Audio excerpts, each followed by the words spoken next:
Լավ ապրելն այն է, երբ կողքիդ մարդը գոնե քաղցած ու դժբախտ չի։ Մի օր Իվան Տուրգենևին փողոցում մոտենում է մի հյուծված, ցնցոտիների մեջ կորած մուրացկան։ Ուռած, կեղտոտ ձեռքը պարզած նա ողորմություն է հայցում։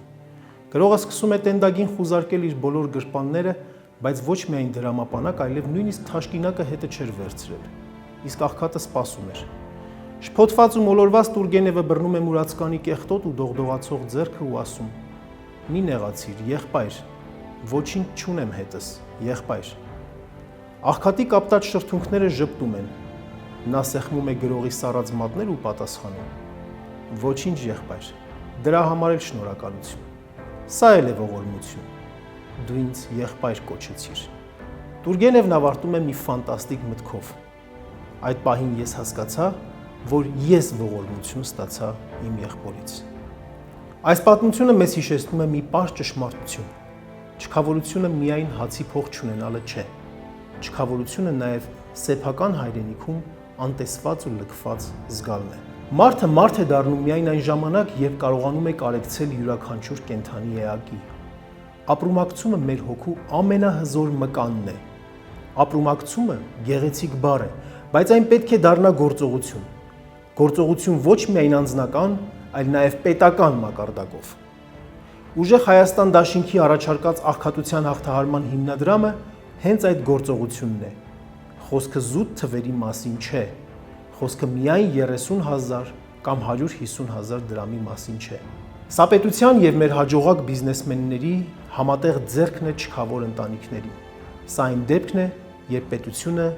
աղքատին ասում է. «Դու մենակ չես, քո երեխայի քաղցը մեր բոլորի ամոթն է»։ Ծայրահեղ աղքատությունը վերացնելու խոստումը քաղաքականություն չէ։ Սա քայլ է դեպի ազգային համերաշխություն։ Երբ 6 ամսում վերացնենք ծայրահեղ աղքատությունը, դրանով մենք ոչ միայն սոցիալական հարց կլուծենք, այլ նաև փոքրինչ կբուժենք մեր հավաքական հոգին։ Այսօր մեզ փորձում են պարտադրել լավ կյանքի մի շատ պարզունակ ու վտանգավոր բանաձև։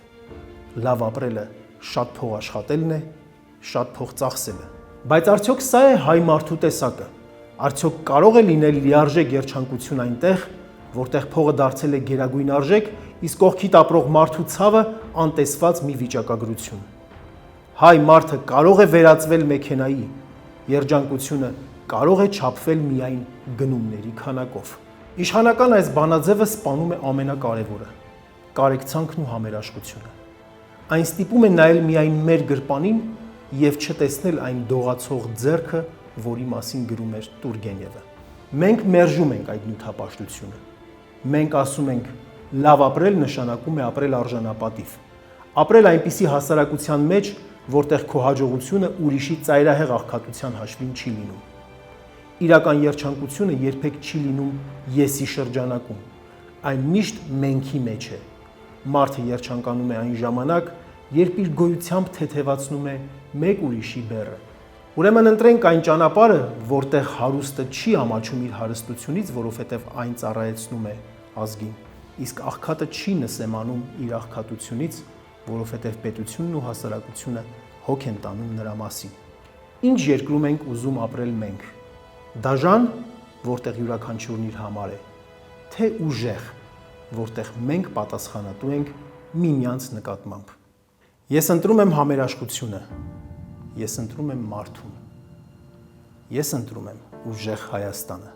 Եկեք միասին բերենք այն փոփոխությունը, որին սպասում են հազարավոր հուսահատ աչքեր։ Եկեք մարդկային ջերմությունը վերադարձնենք ինքներս մեզ։